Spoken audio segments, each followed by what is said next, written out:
বাঁধাকপির দাম যে এত কমে গেছে, এখন নাকি ছাগলও খায় না। এত বড় মস্ত বড় এক কপি 7 দিন ধরে খাইতেছি, তাও শেষ হয় না। এই ভাজি করতেছি, রান্না করতেছি, সবজি রান্না করতেছি, বড়া বানাইতেছি, তাও শেষ হওয়ার কোনো নাম গন্ধ নাই। যা এখন যেটুক আছে সবটুক দিয়ে আবার সে বড়া বানানো শুরু করে দিলাম। Hello guys, this is me Shahnaz Parvin Surovi. চলে এসেছি আপনাদের মাঝে নতুন একটা ভিডিও নিয়ে। আজকে আমি বানাবো বাঁধাকপির পাকোড়া। এখানে আমি বাঁধাকপিটা একদম সুন্দরভাবে কেটে ধুয়ে নিয়েছি, হালকা একটু লবণ দিয়ে কষলিয়ে পানি ঝরিয়ে নিয়েছি। গত রাতে বুড়ি তরকারি রান্না করেছিলাম, এই দেখুন আরো কিছুটা আছে। এগুলো দিয়ে আমি এখন বাঁধাকপি দিয়ে পাকোড়া বানিয়ে নিব। তাই বুড়ি তরকারির ভিতরে আমি পানি ঝরিয়ে রাখা বাঁধাকপি দিয়ে সব ধরনের মশলা একে একে দিয়ে নিলাম। সব মশলা দেওয়া হয়ে গেলে তারপর আমি দিয়ে দিব চালের গুঁড়ো। চালের গুঁড়া দিলে কিন্তু পাকোড়াগুলো খুব বেশি মুচমুচে হবে এবং অনেক ক্রিস্পি হবে, খেতে খুব মজাদার হয়। সবগুলো উপকরণ এখন আমি সুন্দরভাবে মিশিয়ে নিব। ভালোভাবে মিশানো হয়ে গেলে আমি এখন গোল গোল শেপ দিয়ে ভেজে নেব। বাঁধাকপির দাম যতই কমে যাক, আমার কাছে কিন্তু খেতে ভীষণ মজা লাগে। ভাজি করলেও ভালো লাগে, সবজিতে দিলেও ভালো লাগে, মাঝে মাঝে আমি তরকারিও রান্না করি। অনেকেই হয়তো করে না। সব থেকে বেশি পছন্দ করি এই পাকোড়াগুলো। বাঁধাকপির পাকোড়াটা আমার কাছে ভীষণ মজা লাগে। এই সিজনে পাকোড়াটা অনেকবার খেয়েছি, কারণ এত বড় বাঁধাকপি কি করে শেষ হবে, তাই পাকোড়া বানিয়ে বানিয়ে খেয়েছি।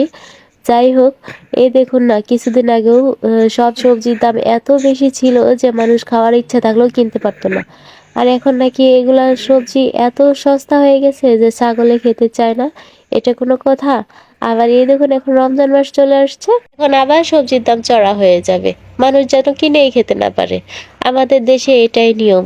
রমজান মাসে কিন্তু সব জিনিসের দাম কম হওয়া উচিত, যেন গরিব ধনী সবাই ভালো মন্দ খেতে পারে।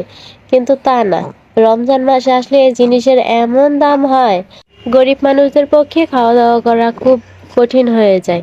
মধ্যবিত্তরা যারা আছে তারা মোটামুটি যাই চলাফেরা করতে পারে, কিন্তু গরিবদের দিকে তাকালে খুবই মায়া লাগে। আমরা তাও নিম্ন মধ্যবিত্ত শ্রেণীর মানুষ, তাও টেনে পড়ে কোনো রকম দিনাবাদ চালাতে পারি। যাই হোক বন্ধুরা, কথা বলতে বলতে দেখুন পাকোড়াগুলো আমি চুলায় বসিয়ে দিয়েছি। আজকে আমি পাকোড়াটা বানাতে চেয়েছিলাম অনেক ভালোভাবে, কিন্তু দেখেন আমার পাকোড়ার অবস্থা আজকে এমন কি যেন হয়েছে তা আমি বলতে পারবো না। এত বড়া বানালাম, এত পাকোড়া বানালাম, এরকম হলো না। আজকে কি সমস্যা হয়েছে, আজকে আমি যে এটা ভিডিও বানাতে গেছি, আমার একদম মান সম্মানটাই নষ্ট হয়ে গেল এই পাকোড়া বানাতে। যে পাকোড়াগুলো তো একদম গলে গলে যাচ্ছিল, আমি ভালোভাবে উল্টাতেই পারছিলাম না। এরকমটা কেন হয়েছে জানি না, তবে স্বাদের কিন্তু কোনো কমতি হয়নি। যাই হোক বন্ধুরা, আমার এই পাকোড়ার অবস্থাটা এরকম হওয়ার কি কারণ সেটা আমি নিজেও জানি না। আপনারা যদি কেউ জানেন তাহলে অবশ্যই আমাকে একটু কমেন্টে বলে যাবেন যে আমার কি ভুলের কারণে আজকে পাকোড়াগুলো এরকম হলো। তবে আপনারা যাই ভাবেন বন্ধুরা, পাকোড়াগুলো খেতে কিন্তু ভীষণ মজা হয়েছিল। পাকোড়াগুলো আমি উল্টাতেই পারছিলাম না, সেই জন্য আমি পরের পাকোড়াগুলো আমি ছোট ছোট করে না দিয়ে পুরো একটা চাপড়ার মতো বসিয়ে দিয়েছি। এখন ওটাই আমি পরে কেটে কেটে খাবো আর কি। আপনারা কিন্তু বাসায় একবার ট্রাই করে দেখতে পারেন। যাই হোক বন্ধুরা, আমার ভিডিওটা যদি আপনাদের ভালো লেগে থাকে তাহলে অবশ্যই লাইক কমেন্ট করে পাশে থাকবেন। আর যদি বেশি ভালো লাগে তাহলে অবশ্যই শেয়ার করে দিবেন। ভালো থাকবেন বন্ধুরা, সুস্থ থাকবেন বন্ধুরা। আজ তাহলে বিদায় নিচ্ছি। সবাই ভালো থাকেন, সুস্থ থাকেন। Tata and take care. আল্লাহ হাফেজ।